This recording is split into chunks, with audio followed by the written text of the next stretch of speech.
Nararamdaman mo ba na parang isang matinding bagyo ang buhay? Yung mga plano mong pinaghirapan ay maaaring maglaho sa isang iglap. Ang mga inaasahan mo ay nauurong sa pagkabigo. At yung mga hindi matukoy na alalahanin ay patuloy na kinakain ang bawat sandali ng iyong katahimikan. Laban ka ng laban sa magulong mundo. Pilit mo mang kontrolin ang lahat. Pero parang mas dumidiin ang pagkakahawak mo. Mas maraming bagay ang dumadaan sa iyong mga kamay. Paano kung sabihin ko sa iyo na may ibang daan? Isang landas na hindi ka ilalayo sa mga pagsubok, kundi tuturuan ka kung paano harapin ito ng may kalmado at tibay. Ang landas na ito ay Stoicism, isang sinaunang pilosopiya na patuloy na nagbibigay liwanag sa makabagong mundo. Hindi ipinapangako ng Stoicism na magiging mas madali ang buhay, pero gagawin ka nitong mas malakas. Hindi nito babaguhin ang mundo sa paligid mo, pero babaguhin nito ang pananaw mo sa mundo. Sa loob ng 40 minutong video na ito, oo, tama ang narinig mo, hindi lang basta maiintindihan mo ang Stoicism, matututo ka kung paano ito magagamit sa iyong sariling buhay. Malalaman mo kung paano kontrolin ang iyong reaksyon, tanggapin ang mga bagay na hindi mo kayang baguhin, at makakakita ka ng kapayapaan kahit sa mga pinakamahirap na pagkakataon. Kaya simulan natin ang paglalakbay na ito ng may pangako. Kung handa kang tuklasin ang bagong pananaw sa buhay, magkomento ng "Handa na ako." Hayaan mong gabayan ka ng Stoicism patungo sa mental na kalayaan na matagal mo nang hinahanap. Batas numero 1. Hindi mo kayang kontrolin ang lahat, pero kaya mong kontrolin ang iyong mga reaksyon. Isipin mo na lang ang isang pagkakataon kung saan pilit mong pinilit kontrolin ang isang tao o sitwasyon para magkasya sa iyong pangangailangan. Naging ayon ba sa iyong inaasahan? Kung hindi, ano ang dahilan? Ang mga karanasang ganito ay nagtuturo sa atin ng mahalagang leksyon tungkol sa mga limitasyon ng kontrol. Bagamat may kakayahan tayong mag-iwan ng marka sa ating buhay, madalas, ang mga hindi inaasahang pangyayari ay sumusubok sa ating pakiramdam ng katatagan. Kaya, ano ang nangyayari kapag ang mga bagay na wala sa ating kontrol ay nakakaapekto sa atin? Hahayaan ba nating magpatangay sa mga emosyon? O matututo ba tayong mag-adapt at maghanap ng kapayapaan sa loob natin? Sa aking karanasan, ang pagtangkang kontrolin ang mga panlabas na kondisyon ay bihirang magtagumpay dahil mas malakas ang realidad kaysa sa inaasahan natin. Sa halip na magpagod na pilit baguhin ang lahat ng bagay, maaari nating piliing tanggapin kung ano ang naroroon at baguhin ang ating pananaw. Gaya ng sinabi ng Stoic na pilosopo na si Epictetus, hindi ang mga pangyayari ang nakakagambala sa mga tao, kundi ang kanilang mga hatol patungkol dito. Ang makapangyarihang ideyang ito ay nagpapalala sa atin na ang ating mga emosyon ay hindi nagmumula sa mga pangyayari mismo, kundi sa kung paano natin ito binibigyan ng kahulugan. Ang totoo, maraming aspeto ng buhay ang hindi natin hawak, maging ang panahon, mga hindi inaasahang pagsubok, o ang mga kilos ng iba. Ngunit may isang bagay na laging nasa ating kontrol, ang ating mga reaksyon. Sinulat ni Marcus Aurelius, ang emperador ng Roma at Stoic na pilosopong, ang hadlang sa pagkilos ay nagpapalago ng pagkilos. Ang nakaharang ay nagiging daan. Ibig sabihin, ang mga paghihirap ay hindi lang mga balakid, mga oportunidad din ito upang magtamo tayo ng pasensya, tibay at karunungan. Halimbawa, kapag tayo ay nahaharap sa isang hindi makatarungan o masakit na sitwasyon, maaari tayong mag-react na may galit at panghihinayang o maaari nating tanggapin ang pagkakataon, matuto mula dito, at maghanap ng paraan upang mag-grow. Ang pagbabago ng pananaw na ito ay nagpapahintulot sa atin na manatiling kalmado, maiwasan ang hindi kailangang emosyonal na sakit, at gumawa ng mas matalinong mga desisyon. Hindi hinihingi ng Stoicism na maging walang pakiramdam o manhid tayo. Sa halip, tinuturuan tayo nitong pahalagahan ang mga bagay na kaya nating kontrolin at bitawan ang mga hindi natin kayang baguhin. Ang pagsasanay na ito ay nakakatulong na mabawasan ang stress, magpataas ng kapayapaan, at tumulong sa ating personal na pag-unlad. Isaalang-alang ang kwento ni Thomas na biglaang nawalan ng trabaho. Sa una maaaring nakaramdam siya ng pagkalito at kalungkutan, parang nawala ng saysay ang lahat ng kanyang pagsisikap. Ngunit sa mga sandaling iyon, maaari ring piliin ni Thomas na tingnan ang sitwasyon bilang isang pagkakataon upang muling tuklasin ang sarili, maghanap ng bagong landas, o sundan ang mga pangarap na matagal na niyang nais. Ang pagkakaiba ay hindi na sa pagiging tinanggal sa trabaho, kundi sa kung paano tumugon si Thomas dito. Maaari siyang malugmok sa negatibidad, o maaari niyang matutunan na gamitin ang kanyang kapangyarihan upang hubugin ang hinaharap. Isang matalinong desisyon ang maaaring magbago ng lahat. Ito ang lakas ng pagkakaroon ng kontrol sa ating reaksyon. Hindi natin kayang kontrolin ang mga pangyayari, pero palagi nating kayang piliin ang ating reaksyon. Kaya, kapag naharap ka sa isang hamon, tanungin ang sarili mo, kaya ko bang kontrolin ito? Kung ang sagot ay hindi, bakit mo hahayaan na lamunin ka nito ng pagkabahala? Ang pagbitaw sa mga bagay na wala sa iyong kontrol ay magdudulot ng kalinawan at kapayapaan. Magsanay ng pagmumuni sa mga sandali ng stress. Tanungin ang sarili, pilit ko bang kinokontrol ang mga bagay na hindi ko kayang baguhin? Kung oo, paalalahanan ang sarili na magpatawad at ituon ang pansin sa iyong reaksyon. Ang iyong mga emosyon at iniisip ay madalas ang tanging bagay na talagang hawak mo.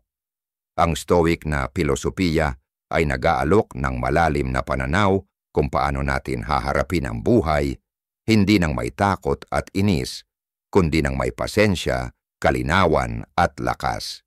Hindi laging ayon sa plano ang buhay, ngunit matututo tayong salubungin ang realidad ng may malasakit at tapang. Ang karunungang ito ay hindi lang naaangkop sa ating personal na buhay, kundi pati na rin sa trabaho, relasyon, at anumang hamon na ating kinahaharap. Ngunit baka may mas malalim pa tayong matutunan. Marahil may isang prinsipyo na magpapalalim pa ng ating pag-unawa sa buhay at magbibigay sa atin ng higit na lakas sa pagharap sa mga pagsubok ng buhay.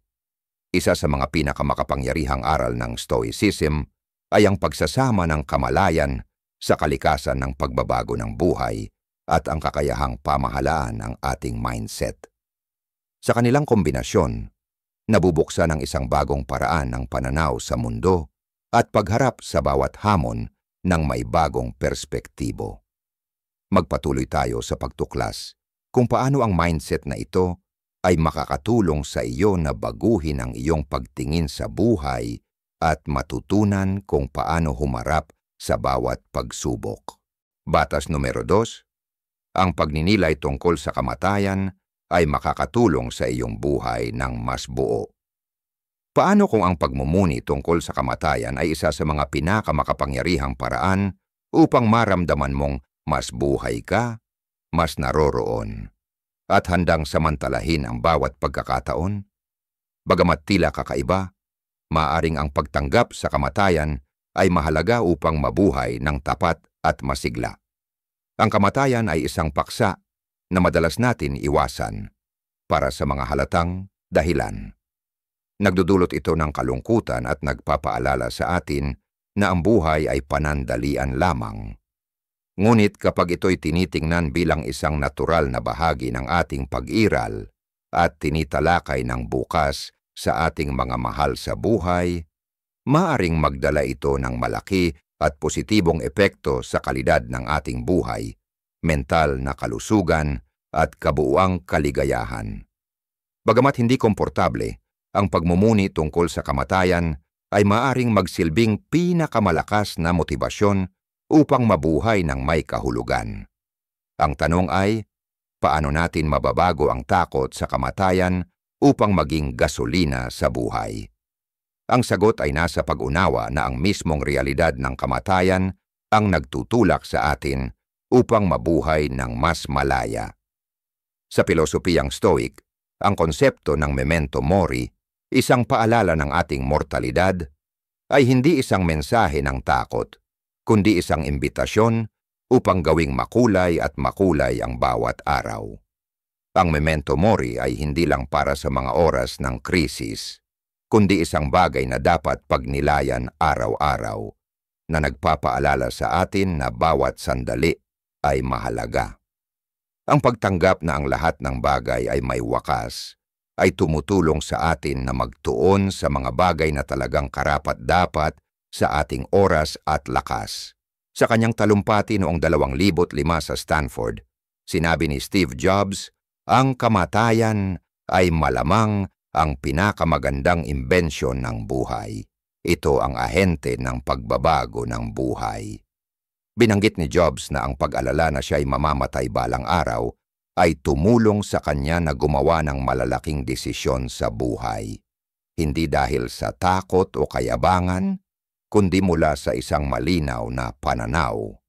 Pinaniniwalaan niyang ang kamatayan ay nag-aalis ng mga panlabas na inaasahan, takot sa kahihiyan, at mga mababaw na alalahanin, at nag-iiwan lamang ng mga bagay na talagang mahalaga. Kapag lubos nating naunawaan ang panandaliang kalikasan ng buhay, ititigil natin ang pagpapahintulot sa mga bagay na walang kabuluhan upang mangibabaw sa atin at magsimula tayong gumawa ng mga desisyon batay sa mga bagay na tunay na mahalaga. Isipin mong itanong ang iyong sarili araw-araw. Kung ito na ang aking huling araw, ano ang gagawin ko? Ang tanong na ito ay nagbabago ng iyong focus mula sa mga abala patungo sa mga bagay na nagbibigay ng kahulugan sa buhay. Sa pagninilay tungkol sa kamatayan, matutuklasan mo ang mga bagay na talagang mahalaga at ititigil mong hayaan na ang mga walang kabuluhang alitan at mababaw na alalahanin ay magdulot ng pagkawala ng iyong panloob na kapayapaan. Sinabi ni Seneca, isang Stoic na pilosopo, hindi ang kakulangan ng oras ang dahilan ng ating maikling buhay, kundi ang ating pagkawala ng oras. Mas marami tayong oras na nasasayang sa mga walang kwentang gawain, mababaw na alalahanin, at hindi produktibong mga ugali na nakakalimutan natin ang kahalagahan ng bawat sandali. Sa halip na mag-focus sa pagpapabuti ng sarili, mga relasyon o makulay na kontribusyon, madalas tayong maligaw sa ingay ng makabagong buhay. Ang payo ni Seneca ay nagpapaalala sa atin na kontrolin ang ating oras, sabihin ang hindi sa mga abala, bigyan ng prioridad ang mga bagay na mahalaga, at pahalagahan ang kahit pinakamaliit na sandali. Kung wala ang kamalayang ito, maaari nating hayaang dumaan ang buhay nang hindi natin lubos na nararamdaman o tinatangkilik. Ang isang makulay na buhay ay hindi nasusukat sa haba nito, kundi sa kasaganaan ng mga karanasang ating natamo. Kapag tinanggap natin na limitado ang oras, ititigil natin ang pagpapaliban, babawasan ang mga nakakasirang ugali at mabubuhay ng mas may layunin. Ang pagmumuni tungkol sa kamatayan ay maaring maging isang makapangyarihang kasangkapan upang tulungan ka na gumawa ng mas magagandang desisyon, harapin ang buhay ng may tapang at palayain ang sarili mula sa mga takot, pangamba at inaasahan ng lipunan. Ang pagharap sa kamatayan ng kalmado ay nagdudulot ng kalayaan, hindi tayo pinapalakad ng takot o kayabangan, kundi ng may layunin. Sa pagharap sa mga hangganan ng buhay, magsisimula tayong makita ang walang hangganang mga oportunidad na mayroon ito. Huwag mong hayaang dumaan ang mga ito nang hindi mo ito napapansin. Isipin ang kamatayan araw-araw, hindi nang may takot, kundi nang may pagnanais na mabuhay ng buo. Handa ka na bang magsimulang mabuhay sa ganitong paraan? I-share ang iyong mga saloobin sa mga komento sa ibaba. Batas numero 3. Huwag hayaang kontrolin ka ng iyong mga emosyon. Gaano kadalas mong maramdaman na ang mga emosyon ang namumuno sa iyong buhay kaysa sa iyong pag-iisip? Natural ang mga emosyon bilang bahagi ng pagiging tao. Ngunit kung hindi natin ito kontrolin, maaring malunod tayo sa ating mga damdamin at mawalan ng tamang paghatol. Ang tunay na lakas ay matutunan kung paano pamahalaan ang mga emosyon. Hindi para pigilin ito, kundi upang makuha ang kontrol. Ang buhay ay puno ng stress at mga hindi inaasahang hamon. At kahit tayo ay maaring magmukhang mas kalmado habang tayo ay tumatanda, ang kakayahang harapin ang mga mahihirap na sitwasyon gamit ang emotional intelligence ay isang kasanayan na nagtatangi sa mga matagumpay na tao. Itinuturo ng mga Stoic na ang mga negatibong emosyon ay nagmumula sa mga maling pag-iisip. Sa pamamagitan ng pagkontrol sa ating mga iniisip, makakamtan natin ang kapangyarihan sa ating mga emosyon. Sinabi ni Marcus Aurelius, kung ikaw ay nag-aalala dahil sa isang bagay na panlabas, hindi ang bagay mismo ang sanhi ng sakit, kundi ang iyong paghuhusga rito, at ito ay may kapangyarihan kang baguhin anumang oras. Ipinapaalala nito sa atin na hindi tayo kailanman pinipilit na mawalan ng kontrol sa ating sarili. Ang ating mga reaksyon ay atin, at sa katotohanan ito ay matatagpuan ang kalayaan. Ang Stoic na pilosopo na si Epictetus ay nagpahayag din ng parehong ideya. Hindi ang nangyayari sa iyo, kundi ang iyong reaksyon dito ang mahalaga. Kapag pinapayagan natin ang mga panlabas na pangyayari na magdikta sa ating panloob na kalagayan, nabubuhay tayo sa patuloy na pagkabalisa at pagkabigo. Ngunit kapag nagtuon lamang tayo sa mga bagay na kaya nating kontrolin, ang ating mga iniisip, kilos at reaksyon, makakamtan natin ang kapayapaan ng isipan. Ang pagsasanay ng emotional discipline ay hindi nangangahulugang alisin ang ating mga nararamdaman. Ibig sabihin nito ay ang turuan ang ating sarili na tumugon ng maingat kaysa impulsively. Halimbawa, isipin mo na nakatanggap ka ng isang nakakainis na email na taliwas sa lahat ng progreso na iyong naabot sa isang malaking proyekto. Ang unang reaksyon mo ay maaaring galit, inis, o isang mabilis at emosyonal na sagot. Ngunit ang magpahinga muna, maghintay hanggang umaga, ay makapagbibigay ng kalinawan. Pagkatapos magpahinga, maaari ka pa ring magbigay ng sagot, ngunit sa profesionalismo at tamang pananaw, hindi galit.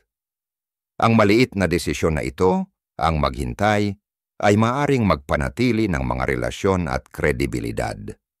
Ganito rin sa mga mataas na stakes na sitwasyon. Isaalang-alang si Carl, na malalim na nasa isang negosasyong pangnegosyo na tumagal ng 1 taon. Nang biglang umatras ang isang kasosyo mula sa isang pansamantalang kasunduan, hindi agad nag-react si Carl.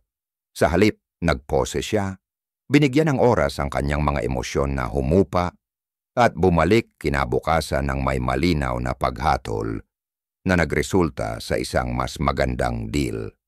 Ang kontrol sa emosyon ay hindi lang nagpanatili ng kanyang integridad, kundi pati na rin ng magandang resulta. Ang susi ay turuan ng iyong sarili na mag-pause at tanungin, magmamatagal ba ito sa loob ng 1 linggo, 1 buwan, 1 taon? Ang tanong na ito ay magbabago ng iyong pananaw at makakatulong upang maiwasan ang sobrang reaksyon. Karamihan sa mga bagay na tila mahalaga ngayon ay hindi magiging mahalaga sa hinaharap. Laging magdadala ng pressure ang buhay sa negosyo, relasyon, at mga pang-araw-araw na interaksyon. Ngunit ang matutunan na maghati ng hakbang bago mag-react ay kung saan nangyayari ang paglago.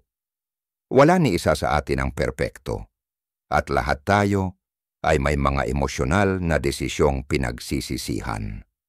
Ngunit kapag nakamtan mo ang kontrol sa iyong mga emosyon, hindi ka lang magiging kalmado at matalino, kundi magiging mas malakas at matagumpay din.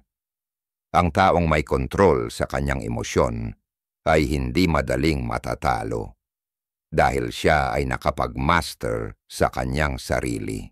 Batas numero 4, tanggapin ang lahat ng nangyayari. Hindi natural para sa karamihan sa atin ang tanggapin ang kasalukuyang kalagayan, lalo na sa makabagong lipunan kung saan tayo ay nahubog na labanan ang hindi komportable, kumilos agad, at mangyaring makontrol ang lahat ng bagay. Namumuhay tayo sa isang mundo na puno ng mga kagamitan at teknolohiya na dinisenyo upang mabawasan ang abala at magbigay ng agarang solusyon sa bawat problema. Ngunit kapag tinanggap mo ang nangyayari, hinahayaan mong maganap ang mga bagay ng natural sa halip na pilit itong baguhin o labanan, even sa ating mga isip. Ang konsepto ng Stoic na amor fati, o ang ibig sabihin ay mahalin ang iyong tadhana, ay ipinahayag ng pilosopong si Friedrich Nietzsche. Itinuturo nito sa atin na yakapin ang buhay ng buo, kabilang na ang mga pagsubok at sakit. Sa isang mundong madalas ay bumabalot sa atin ang mga pangyayari na hindi natin kayang kontrolin. Ang pagkatutong tanggapin at mahalin ang ating tadhana ay nagiging mahalaga para sa panloob na kapayapaan at tibay ng loob. Halimbawa, isipin mo na ang iyong mahal na alaga ay biglang nagkasakit. Maaring magulo ang iyong isip, surgery, malalang sakit, o pagkawala. Ngunit sa sandaling iyon, sa halip na mabighani ng takot at pangamba, maaari mong piliing tanggapin ang kasalukuyang kalagayan, yakapin ang lungkot at takot nang hindi ito pinapalakas at ginugulo ang iyong isipan. Ang pagtanggap ay hindi nangangahulugang pagsuko. Ito ay ang pag-root sa katotohanan ng kasalukuyan at pagpili kung paano tutugon. Sa pagsasabi ng, hindi ko kayang baguhin ito ngayon, ngunit kaya kong harapin ito, pinapalaya mo ang bigat ng pagtanggi at binibigyan mo ng puwang ang tamang aksyon. Laging may mga sitwasyon sa buhay na hindi natin kayang kontrolin, trapiko, panahon, sirang tubo, mga mahirap na relasyon o pagkawala ng mahal sa buhay. Ang mga ito ay maaaring magdulot ng kalungkutan, pagka-frustrate o pagkabahala na mga normal na emosyon. Ang tunay na problema ay lumilitaw kapag hinayaan natin ang mga emosyon na ito na magpuno at magdikta sa ating mga aksyon na nagiging sanhi ng hindi epektibo o nakakasirang reaksyon.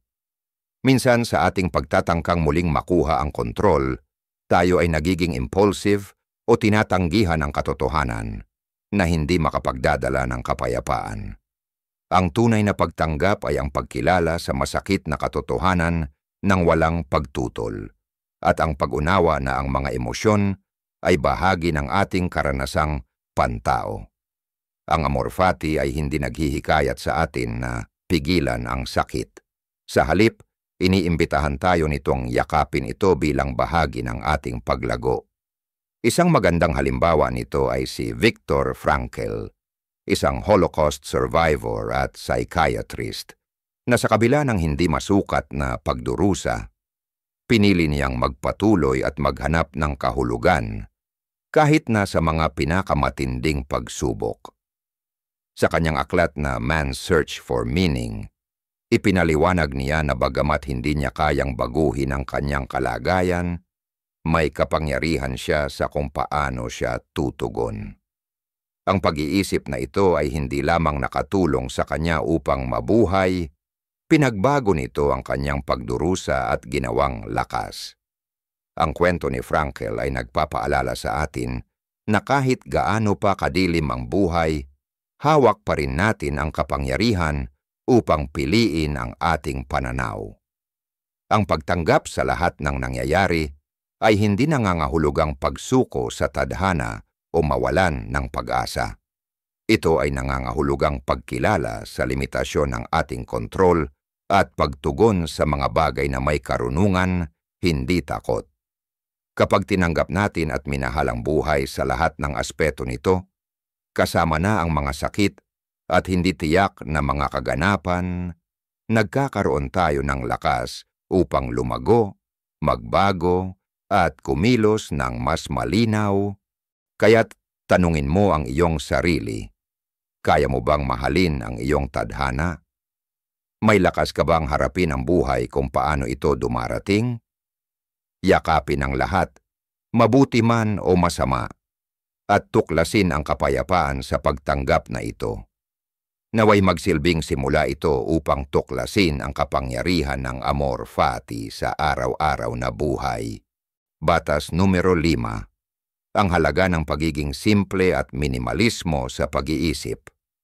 Ang minimalismo ay hindi lamang isang pamumuhay, kundi isang pilosopiya na tumutulong sa iyo na linisin ang kalat sa iyong buhay, na nagbibigay daan sa iyo na mag-focus sa mga bagay na tunay na mahalaga at may tunay na halaga.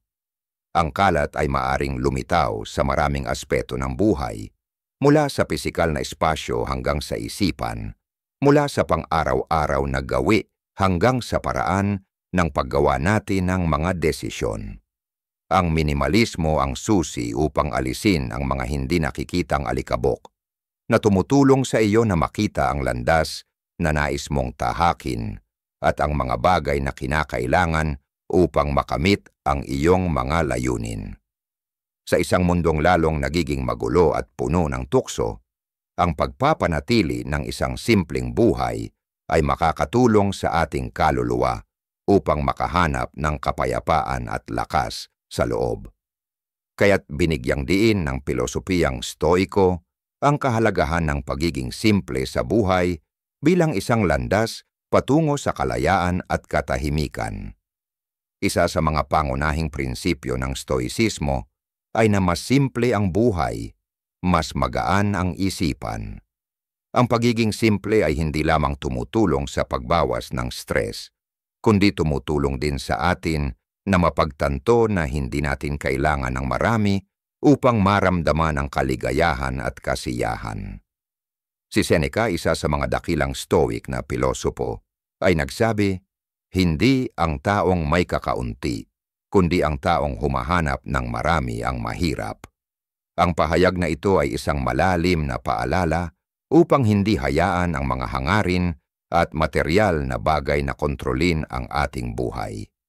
Maaari tayong makahanap ng kaligayahan sa katahimikan at minimalismo, hindi sa paghahabol ng kasikatan, kayamanan at kaplastikan. Sa katunayan, ang pinakamahalagang yaman ay hindi ang mga materyal na bagay na pag-aari natin, kundi ang kakayahang kontrolin ang ating mga hangarin at ang kalayaang hatid nito. Ano ang kalayaang ito? Ito ay ang kalayaan mula sa pagiging tinutulak ng patuloy na paghahangad ng mga panlabas na bagay. Hindi mo kailangan ng lahat ng bagay upang maramdaman ang pagiging buo at malakas.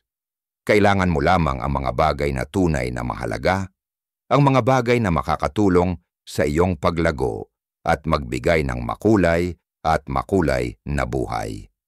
Ang pagpapasimple ng buhay ay isang paraan upang alisin ang mga mental na pasanin at bawasan ang pagkabigo at pagkapagod na nagbibigay daan sa iyo upang mag-focus sa mga bagay na tunay na mahalaga, mga tapat na relasyon, mga aktibidad na nagdudulot ng kasiyahan at personal na pag-unlad. Isang magandang halimbawa ng pamumuhay na minimalist ngunit puno ng kasiyahan ay si Warren Buffett, isa sa pinakamayamang tao sa buong mundo.